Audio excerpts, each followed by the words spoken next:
Frank Sesno of PlanetForward.org coming to you from the George Washington University. The typical American family uses a lot of energy, and according to the American Forests Organization, would have to plant 30 trees every day just to compensate for that energy that they use. Well, Planet Forward member Rein Triefeldt has an idea of his own. Speaking of trees, he also happens to be a solar artist, and he's got something called a solar tree. It would actually make a contribution to the energy equation as it makes a contribution to the art world. Hi, I'm Rein Triefeldt. I'm an environmental artist who's been using solar modules for more than a decade. I believe that solar energy can be made beautiful. The solar butterfly has landed on a granite boulder, and adjacent on another granite boulder are two solar modules which power the solar butterfly's wings. So when the sun is shining, the wings are actually moving up and down.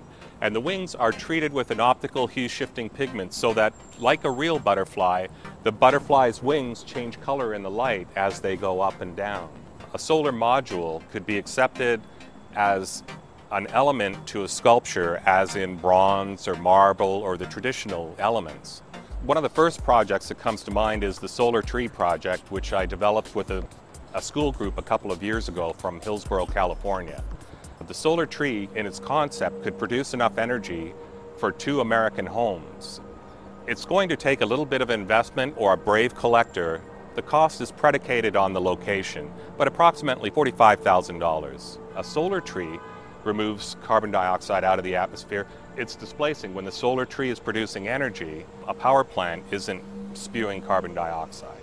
I hope in the very near future that this could be something that could be added in a sculpture park in front of a building as art. Today it's still a dream, but I think I'm very close to actually realizing a solar tree, or perhaps a solar sail, or another type of solar piece which could be incorporated in a vineyard, perhaps using a large stone boulder and having the array come off of the stone. There are definitely a plethora of concepts out there that I've presented, and I think it's just a matter of time. It makes a very powerful statement. Yes, this is an environmentally conscious place, and that's pretty cool. According to Rein, his solar tree could produce enough energy for about 2 homes.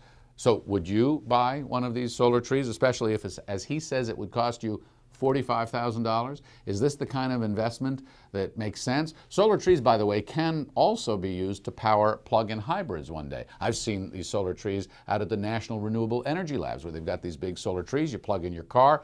Now you're charging your car not from a coal-fired plant, but directly from the sun. That's green. What do you think of that? Should we invest in this kind of thing, or is it just too expensive? Let us know at planetforward.org.